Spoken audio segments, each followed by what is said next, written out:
And the last thing, the most important piece, is we're going to take the North and never give it back. I've told you before, I'm a fan. This is our second meeting. You are nice, all right? You are nice with yours, all right? I just want to shout out to Swift at Swift Sports Network. What's up, Swift? This is Kyler Gordon. Just want to do a quick shout out to Swift Sports Network with all the latest news on the Bears. If you ain't speaking facts, we don't want to hear it. Yeah, we going for the dub. You are now watching Swift Sports. The Bears. What's up, guys? We're back. It's been almost a month since me and Greg were able to do a live show here. Greg, nice to have you back, man, as always. How you doing today? I'm doing good, as usual. You know, when you got the lead in there, and I see like the new Halas Hall, and that is so much different from what we had. It is, yeah. It looks nice. It's nice there, though, isn't it? Yeah, well, the whole building that, you know, where it comes around the practice field, that's a brand new building. And then they extended the other building, actually on both ends. So, I mean, just the square footage is crazy how much more square footage is. But football ops is all in that building at the end of the practice field. That's where the weight room is, locker rooms, all that. Okay. I mean, it's beautiful. It's beautiful. It looks great there. I actually love the way it looks now. Hoping this year our new coaches can practice closer to where the fans watch, though. I mean, Eberflus had a habit of practicing away from where the fans stood, and you always get a bad view. So it made training camp not as fun. I think Ben Johnson will do a better job at that. Well, actually the grounds crew, at least it was when I was there, Kenny Marac, who runs the grounds crew, they would designate to the coaches the fields to use, you know, and they got to alternate the fields to keep them all in good shape. Well, that was back in Bourbonnais, right? Well, that was that at Bourbonnais where we had four fields around. Then, man, now they limit you. They you're just right. kind of well. There's not that much space, but even you got the two practice fields right outside of Halas that have been there for a long time. And then the other two on the other side of the Peyton Center are brand new, but they alternate those. You know, you might go on one for a couple of days and the other because you want to get the wear and tear on the field less and less. And they've got Bermuda grass in there, which comes back a lot faster than the old fields when I was there was Kentucky blue. Oh, I actually like that Kentucky blue grass. It always looked good. It looked really good. And I loved the practices at Bourbonnais. I went for 20 straight years down there in Bourbonnais. Great experience every year.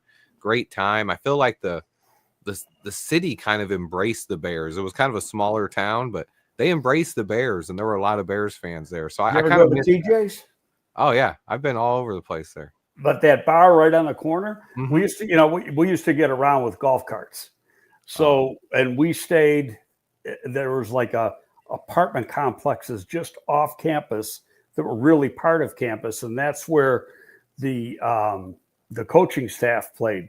The players were in a different dorm, but we had these golf carts that take us around, and so at nighttime you could go to TJ's, and across the street, kitty corner across the street, there'd be about 15 golf carts that were all members of the staff and stuff that were over at TJ's having a pop. Oh man, you guys are wilding. I remember the players riding around on the golf carts. Some players would avoid the golf carts and walk, but you get a chance to get autographs whenever they came by you on the golf cart.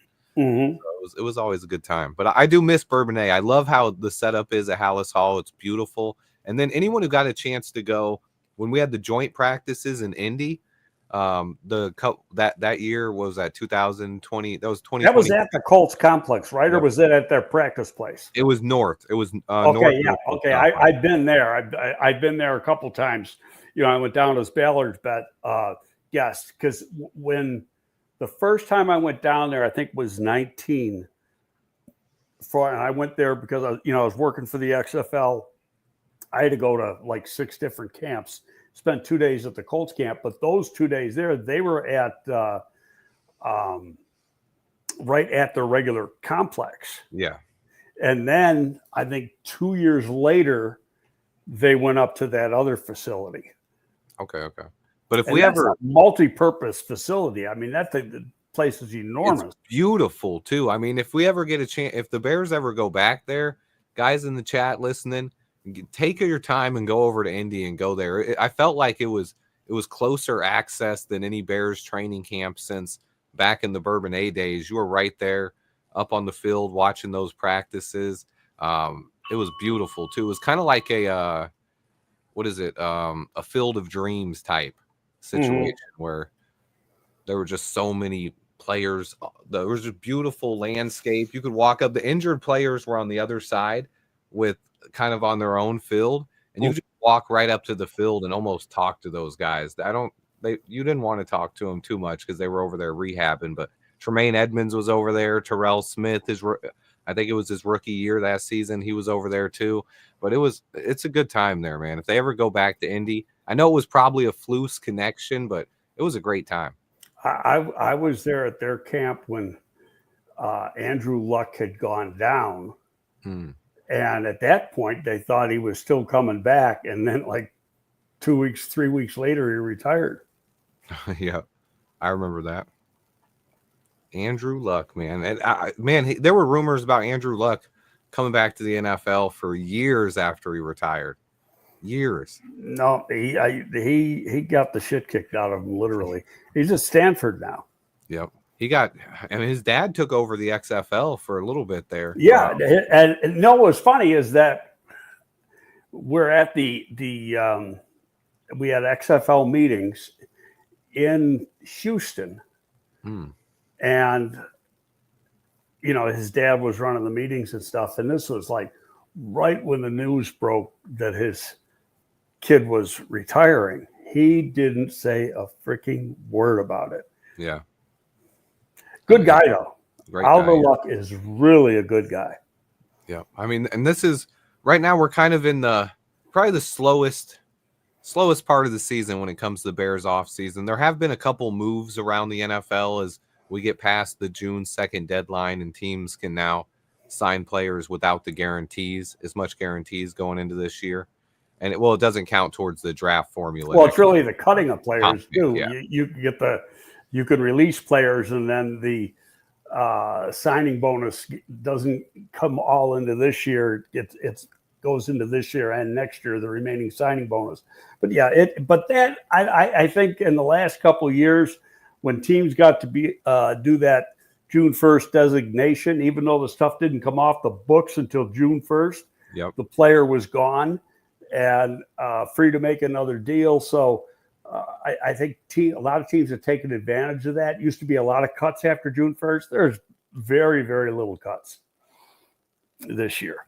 Yeah, they kind of, when they did that, and I think you could do 2 players a year, it kind of takes the need to cut players after June 1st out. If there's a guy that you want to cut, it also is better for the player as well because it gets them to free agency earlier on.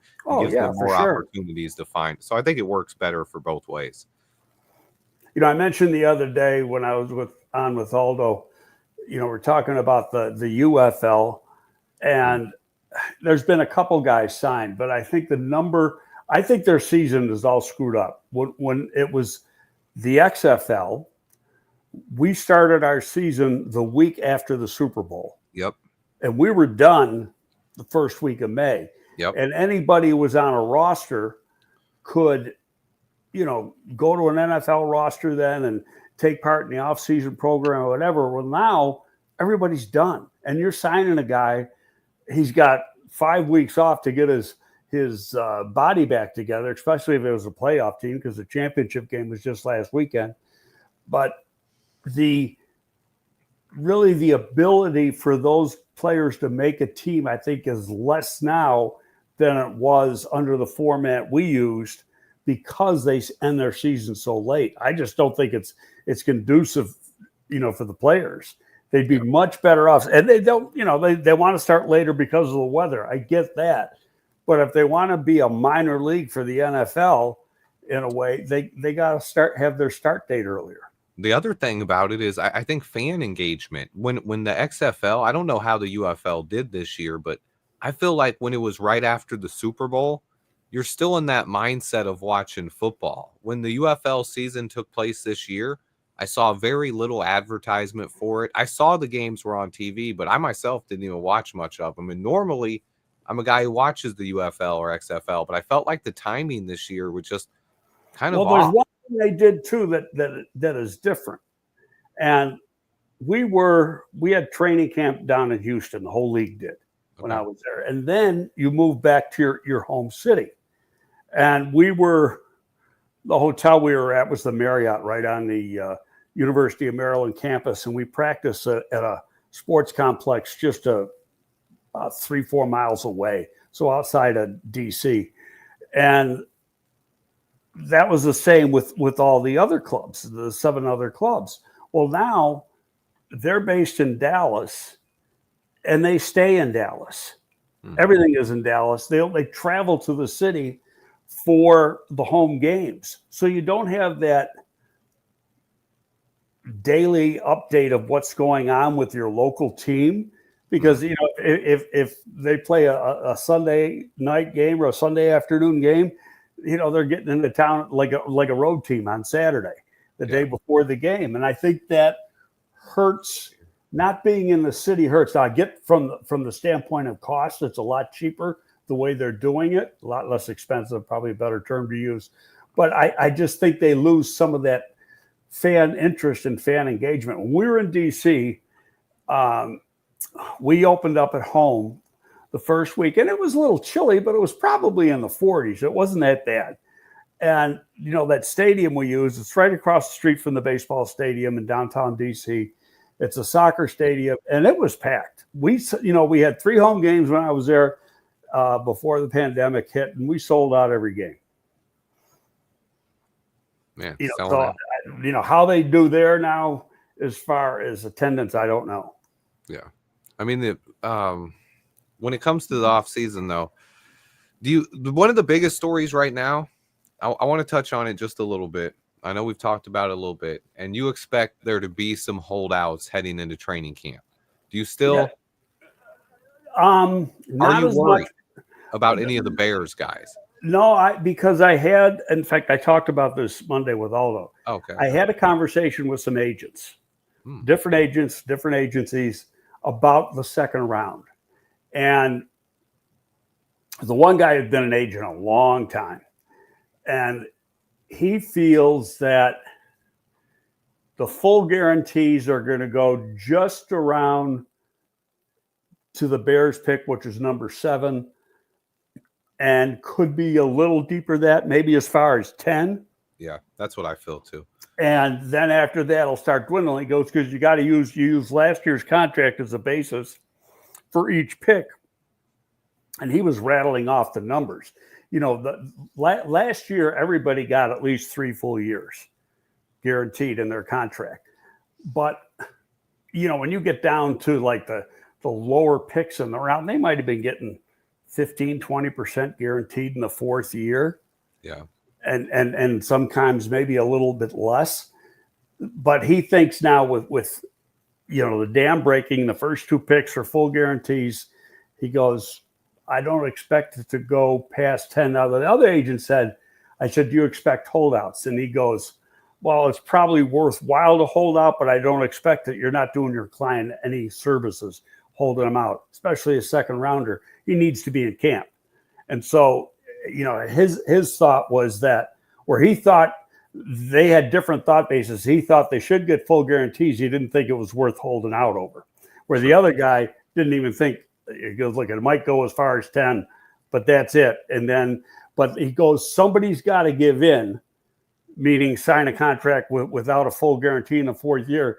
And he gave me some points. He goes, and I'll tell you who it'll be. And I can't say it because that would be, giving up. I'm going to say, what's the word I want? Not valued information, but just private information. But he said, based on who the agent was and the player and stuff, he goes, I look at this is a weak spot. This is a weak spot. This is a weak spot. And I think just because where Luther Burden went, there's a quarterback that went right after him. Right. I see the quarterback probably getting the full guarantees. So Luther Well, Burden, if the quarterback signs before Luther does, then that lock, and he gets a full guarantee, that locks a full guarantee up for Luther. Yeah. And I think that's probably the most likely scenario, honestly. And Luther is honestly, he's a guy who was mad he didn't go in the first round anyway. So on his side, he might want the full guarantees if the other guys are getting it as well. And I can see him getting it. He's talented enough. I just get it done. But I want these guys in camp. But what happens, Swifty, is when you get, you can call it collusion, you can call it whatever you want. But I said to the agent, I said, oh, wait a minute. You guys, because I try to play like middleman. And when I have these conversations, I said, well, you guys collude too. He goes, no, we don't collude, just the league colludes. And I said, oh, no, wait a minute. You guys talk to each other. I go, so-and-so could call you and say, what are you doing with that contract? That's collusion, theoretically. And he couldn't dispute it, but he wouldn't admit to it. Yeah. So, I mean, it works on both sides. But he goes, the league is going to pressure the teams or the management council or whatever to basically say, hold the line. I'll just make up a number. Let's say in the case of Burden, which is 39, and I don't know what the exact figure was, but so we'll make something up so nobody can quote me that I said that it was correct. Let's say it was a 40% guarantee last year. Well, theoretically, maybe you could go 45% this year on the fourth year. But, now because the agents are going to fight for it, I don't expect anything to happen until probably a week before camp opens up. And then the dam opens. How about this? There's only 40 players as of the other day, only 40 players from the draft unsigned. 30 of them are in the second round. Yeah, that's the wild one, man. It's and they're all, and it's been so much non-movement in round two. Those first two guys signed well over a month ago now. It's been they signed right away. Days. So it's going to be a holdup. And then it's vacation time too. So, but hey, when you're doing a deal, all you got to do is be on the phone. Yep. The guy doesn't have to be in the office to get the deal done. I'm hoping a couple of them get done soon. I don't want this dragging into training camp or even getting close to training camp. Well, I think it's going to get close. I think that's a lock. It's going to get close for the one reason. Like a lot of people are on vacation and they're on vacation until like the week before. Yeah. But Ben Johnson said he's not going on vacation. Maybe for a week. Ben Johnson said he might take a week, but this is his time he uses to get ahead. So yeah, but I'm sure he's not putting in 12-hour days like he usually does. Yeah. But he did comment on it that this is the time he likes to really put in work and get ahead of the rest of the league. So I like that about him. He's a grinder for sure. And that's no question. He would have fit in good in our personnel department because when I was there, because if you weren't a grinder, you couldn't work for Jerry. I love Jerry that. was the ultimate grinder. So Jerry's my favorite GM we've had other than Ryan Cole. Excuse me. It got to be a game. I knew he'd always get there between 7 and 7:15 in the morning. So I got there right before. 80 and 90% of the time, I beat him in the office. And it was strictly a game. And, I only lived 10 minutes from the office, so it was easy. Yeah. Going home, I would not leave until he was out the door. Until Jerry left, yeah. Yep. It was just, there was no way that he could say he worked longer than me. Yeah. But when he was gone, I was gone right behind him, like 3 minutes. You said, was that Jerry? Did he just leave? You're running out the door with your His stuff. office is right across Jerry's the hall coming from back mine. in. He's like, oh, I forgot my bag. Where are you going, Greg? No. That's wild. But I did want to point this coaching staff. I feel like that hasn't been talked about enough. How complete and how many good coaches there are on this staff and what that can do as far as an impact for our young players. We have a lot of young players on this roster. Poles has spent a lot of the last 3 years bringing in high draft picks, first, second, third round picks, a lot of them. And now we have coaches that can develop these guys. How big of an impact do you see that making? And it's not just Ben Johnson. When you talk about Dennis Allen, Antoine Randall, you have Al Harris, you have Dan Rouchard. They're just Eric Bieniemy. There's quality coaches all over the staff, and I believe it's one of the best coaching staffs by far we've had since the Lovie Smith era. Well, the only thing I'll say to contradict you, and I'm not really contradicting you, is that on paper that's the case. Yeah, exactly. Now we got to see it. Yeah, we got to see it. And but what I like is there's a good mix of younger coaches and old vets. There's 3 coaches on this staff that are on the wrong side of 65. Yeah. And which is fine. There's a lot of Super Bowls too, though. Yeah. The linebacker coach, Rashard, and the assistant D-line coach, Young. Mm-hmm. And, all those guys are past Social Security age. And the one Young, the defensive line coach, he had already retired once, but I mean, he's a legend. He's one of the best defensive line coaches ever, be it college or the NFL. But he's a guy he loves football. Yep. No, and he wanted to. I think a lot of them see that they came to Chicago and say similar things, that they want to build something special here. They see the talent. They see the talent on the roster. They see the talent in this coaching staff. And I really think there's an opportunity for this team to be really good, hopefully really fast. Obviously, there's going to be growing pains. We got a lot of turnover on the roster. We have brand new coaches everywhere. And the new starters in the trenches are the thing that's going to make it the toughest, because you're going to have at least 5 new starters in the trenches, if not more. And you talk about the offensive and defensive line. Yeah, no, I agree. But it'll be interesting to me who the starting tackles are on defense, because you got to figure Grady Jarrett is one. My money's on Javon Dexter. Okay, but then that means your Billings is your 3rd tackle, who had a hell of a year before he got hurt. He did. And was really a difference maker on the defensive line. Now, granted, hey, they're all good. They're going to play within a rotation. I think after the first series, though, you kind of at that point you can bring Billings in on obvious rundowns. If that's 1st and 2nd down, that's fine. But I think Dexter is the guy who should get more snaps overall.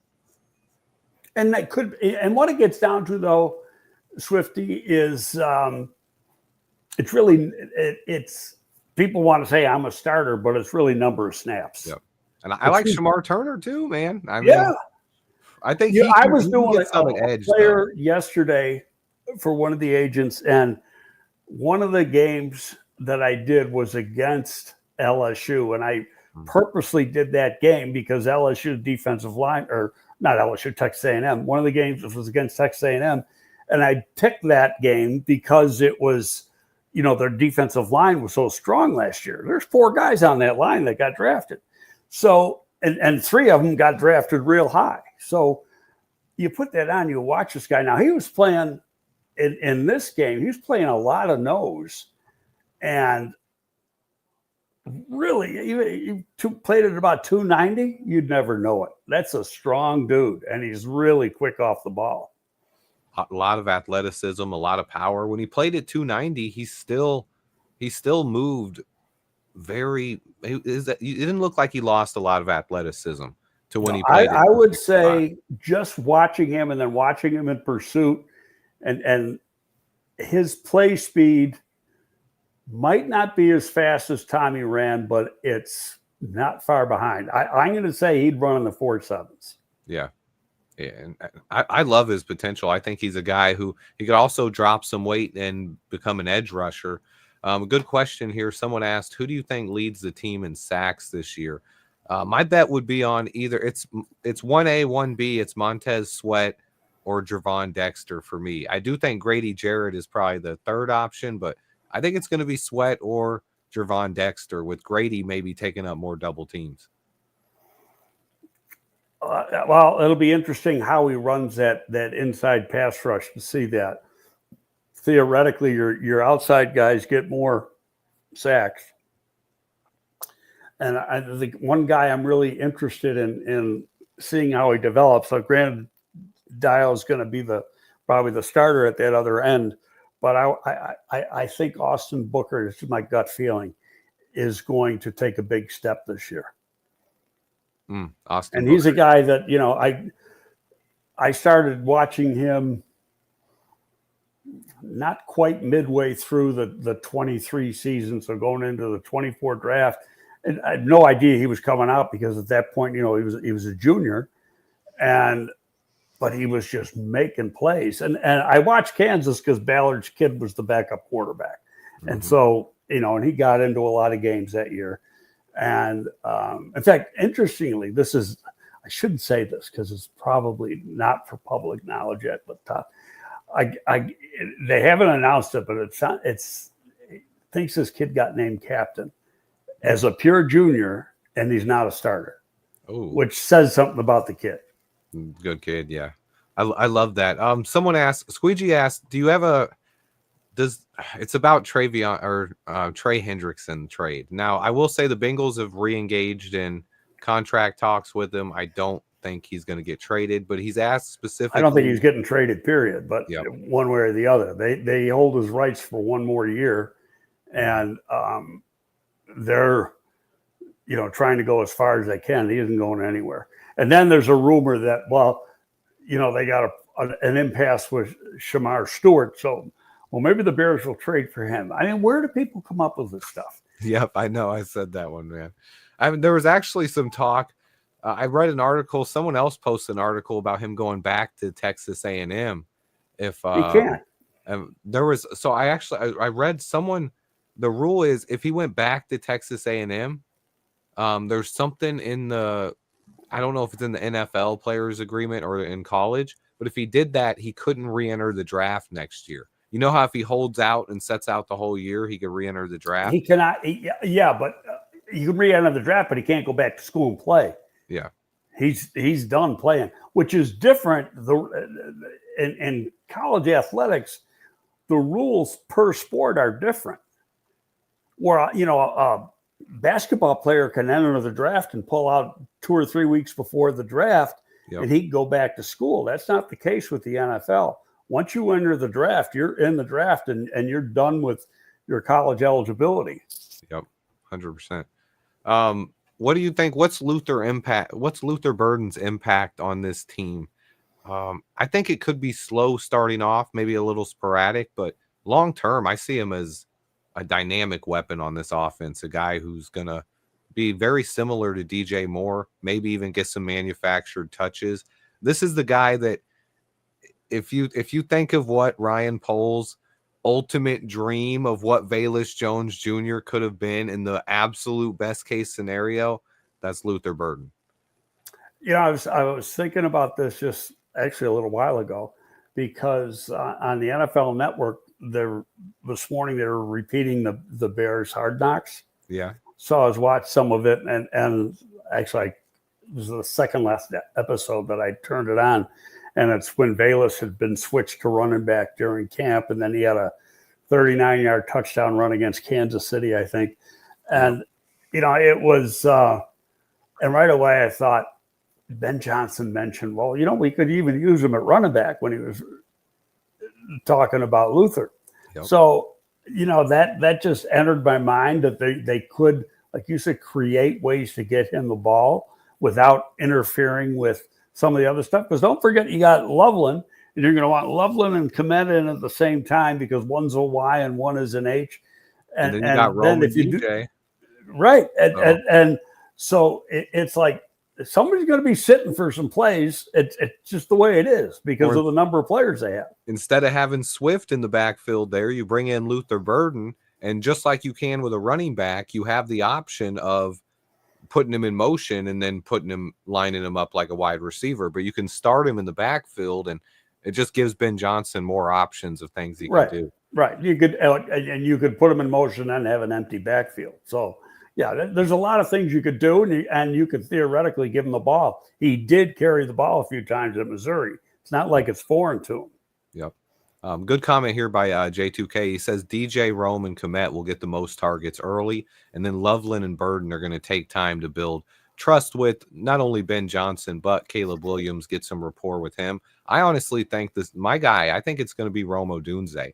I think with Rome being a top 10 pick, Ben Johnson made a comment at some point that Rome Odunze was his favorite wide receiver in last year's draft, the draft that had Malik Neighbors and Marvin Harrison Jr. Now, that could have just been just word Lip service. Yeah, lip service. But I mean, either way, Rome was a guy who's just absolutely talented. And I think Rome is going to be the wide receiver one at some point.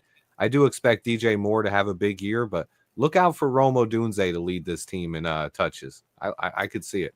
You know, what jumped out to me, I mentioned this talking to Aldo, and it might have been, I don't know if it was Monday or the week before, but, you know, he had one of the interviews with Rome up there on the screen, and we're looking at it, and I go, pull up an interview from last year with Rome and look at the difference in his face. Oh, yeah. He's a lot thinner in his face, which means he's lost body fat.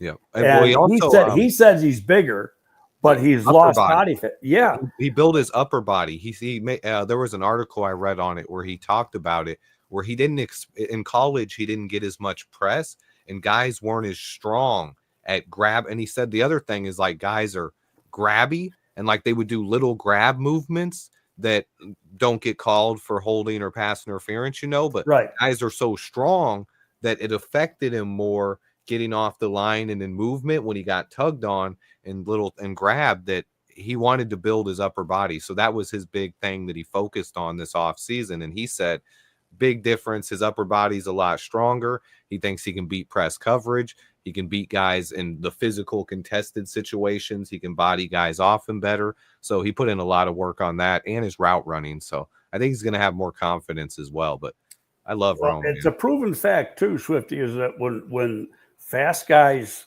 lift, they get faster. Yep. And it wouldn't be a bit surprised. You know, he was a 4.45 guy, 4.44 guy coming out. Wouldn't be a bit surprised if he's a little bit faster than that right now. Yeah, and he's a guy, he's such a smooth route runner too. I mean, his footwork and athleticism for a guy his size, I just love Rome Odunze's potential. He was drafted in the same year with Caleb Williams, so they're going to continue building their chemistry and rapport going forward. I think Rome is on track to be the number one wide receiver soon, but I do expect DJ Moore to have a big season as well. Yeah, and I DJ being who he is, he's been a Pro Bowler. He's very good. He's one of the best after the catch guys in the league. And I agree with that. I think Burden is very, very similar. If you look at film of DJ at Maryland and Burden at Missouri, they're very, very similar players, players. And their size is almost identical. Yep. So it's you got really two of the same guy. It'll just be interesting how Johnson uses these guys. And that's what's going to be really fun to watch and we're not going to see it in the preseason. You'll see it in practice if you go to practice a lot, but not in the games itself. And now, in saying that, he could just, throw out a play here or play there. He's not going to game plan in the preseason, but just to see how some things work under, with the bullets flying, live contact. And you could see a couple things in the preseason, but not anything crazy that he might use in the regular season. 100%. Yeah, and I'm excited for Rome. He's probably one of my favorite players on this roster.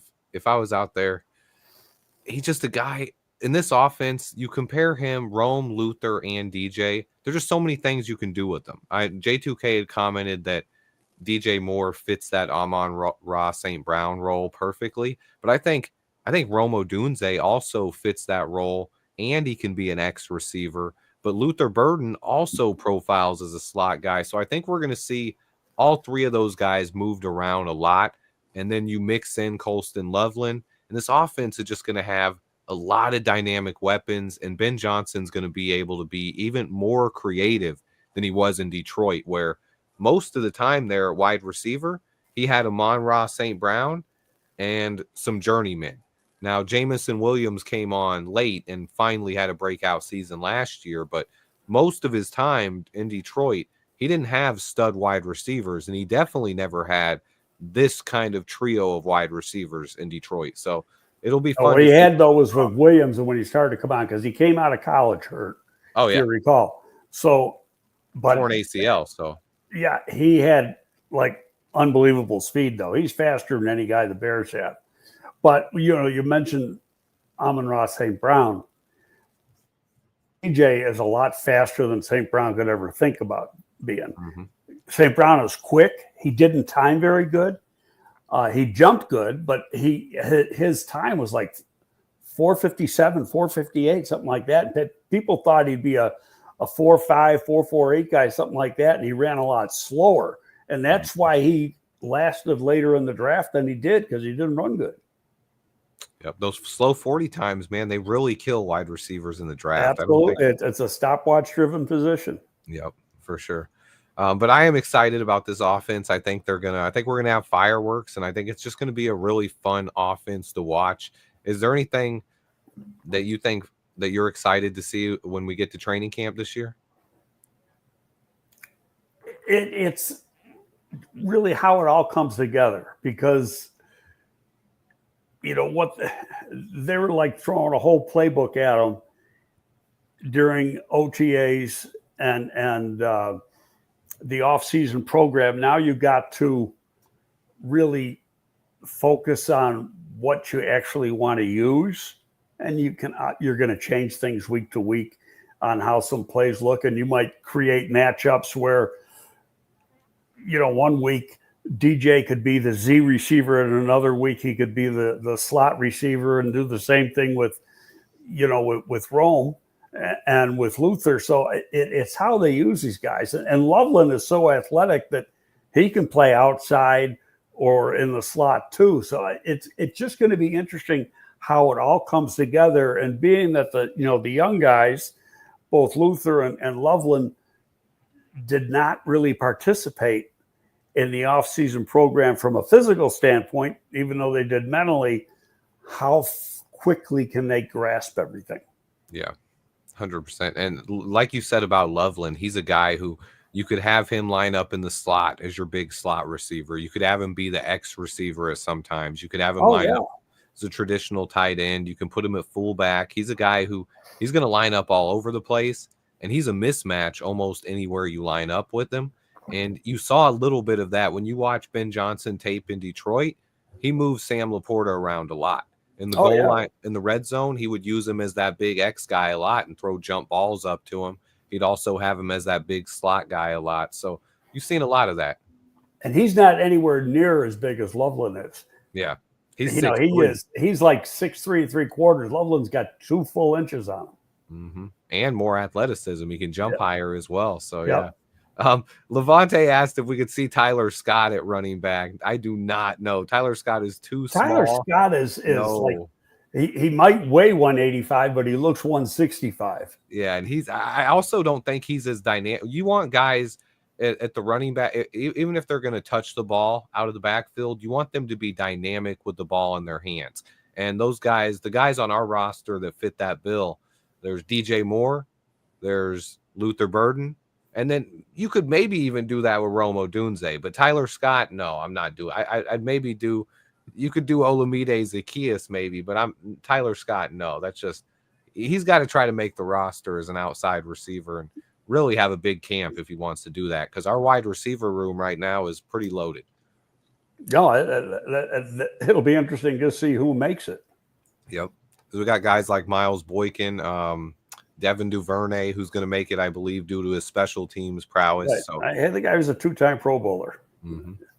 And that you when you have our top 3 receivers locked in, and then if you add Zaccheaus and Duvernay, that's 5 right there. And you might have 1 or 2 receivers make it, and that's what Tyler Scott's trying to do, is make the roster. So right. Yeah. There was and I can't think of his name. I got the roster here. There's a free agent from Texas A&M that I really liked on tape. Was that J.P. Richardson? No, Jade Walker. Yes, Walker, and he's a big receiver that runs a 4.45. Mm-hmm. Yep, and then Miles Boykin, also big and fast. A lot of good guys. J2K said he liked Walker as well. I had him on my UDFA video. I haven't watched tape of him since then, but J2K says he has great hands. It'd be interesting to see these guys in camp, if they can gel with Caleb Williams, if they can stand out. But yeah, the wide receiver room, there's going to be a battle to make this roster for sure. You know, Boykin, like Chase Claypool, was real good in college Mm-hmm. and hasn't really done shit since he's been in the NFL. But he has that. He's also big and fast. Like, He's a 4'4" guy and he's 220 pounds. Yeah. And he's actually a pretty good special teams player. Mhm. But as a receiver, he hadn't done anything. And you thought when he was coming out of Notre Dame that he was going to be pretty good. Yep. I'm a Notre Dame fan, so I watched him in college as well. He was a guy. He projects well, but he just hasn't done much in the NFL. You also, that offense was a little. They really never had a consistent number one receiver outside of maybe Hollywood Brown down there in Baltimore. It's been a little different now, but the offense is operated around deep shots, broken plays, and Lamar Jackson running the ball. Yep. A question from John. He asked, who has a better year this year, the offense or the defense? That really depends. The biggest advantage for the defense is probably the most returning starters and Dennis Allen being a more veteran coach. But I think there's a little bit more talent on the offensive side. Yeah, generally speaking, defenses start out quicker than offenses. Mm-hmm. And you got a veteran unit. It's not going to be night and day different than what they were doing last year. And so I would expect that the defense will probably start out faster. It's just how long is it going to take the offense to get in sync? Everybody get in sync with each other. Yep. You know, is 6 weeks of training camp going to be enough time? And that's really the unanswered question that we're not going to know until game 1 and game 2. Yeah. And a couple people have commented that Jaire Alexander, who the Packers cut a week or two ago, has signed with the Ravens.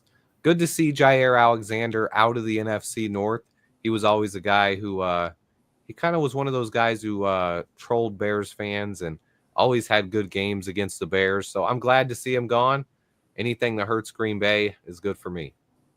Yeah, I'd like to know what happened up there, because I mean this is a Pro Bowl caliber corner, and some of the comments they have made, you know, something like, well, you know, dependability wasn't there. He was hurt, missed a lot of time the last couple of years, and you know, for what he was making, and I get that part. You gotta, if you're getting paid $15 million, you got to give back $15 million in production, and that wasn't happening. So I get that, but he's still really a talented guy. So that tells me there's something hidden in between, and it could be locker room shit for all we know. And I know he had a couple of locker room. There were a couple of stories about him last year that came out where he said something that caught the media's attention. I wasn't sure exactly what he said, or I didn't really pay attention to the stories, but I definitely saw he said a couple of things last year that caught everybody's attention. So maybe that was a problem with the coaching staff. Who knows? You know, but you know, as long as they keep losing, it's fine with me. Yep. So what do you expect over the next 5 weeks? Basically, this is the time when coaches, you say they worry a lot this time. This is when guys can get in trouble. And well, yeah, in the front office too. It's like, you know, I don't want to hear the phone ring at 1 a.m. because somebody got arrested or got in an accident or something like that. You know, you're out of contact with the players as far as, you know, being in the building every day. A lot of them are where they came from living wise. They're not here in Chicago. It's just, you don't have control. You don't have that day-to-day control. So it can be nerve-wracking. And we've seen it happen all the time during the off season. You know, might be 4 or 5 players that get in some sort of trouble, or like I say, get in an accident or whatever, that shit happens, and that can have an effect on your team. So every year you worry about it. Whether it's Jason Pierre-Paul, he blew half his damn hand off on the 4th of July playing with fireworks. I remember that year. Yeah, that was tough. He actually recovered and had a pretty good career after that, but he always had to play with almost a cast on his hand. He lost, I think, 2 or 3 fingers. Yeah, tough one, man. It was tough. But yeah, this is the time of year. Not a lot of news going on, but we are getting closer to training camp. I know training camp tickets will go on sale, or they're free, but they sell out in like 30 seconds. They'll come up sometime in the next 2 or 3 weeks. But awesome, guys. I appreciate everybody that watches. And Greg, any final thoughts or anything you want to say? No, let's just get through this next 5 weeks quick and get these guys signed. Yeah, that's going to happen. I just don't see it happening until, they report like around the 24th of July. You probably won't hear anything on those guys until around the 20th of July. That's just my gut feeling. I'm hoping by the 15th. Let's get it done by the 15th. That'd be nice, but it's like I say, it's vacation time. Mm-hmm. It only takes some phone calls to get the deals done, but still, when people are on vacation, they're not really in a hurry. They could have some phone conversations, get agree to some things. But I'm not just talking about the Bears, but you got 30 second round picks that haven't signed yet. So it's really the whole round outside. We of the need a first couple of them to get done, and then that'll motivate things to get rolling. Well, yeah, you get somebody that takes less than a full guarantee somewhere in the round. It's where is that guy stacked in the round? Then the rest of it will start to fall in place. Hopefully right in front of Ozzie Trapillo. Yep. I appreciate you, Greg. See you guys. Bear down. See you later.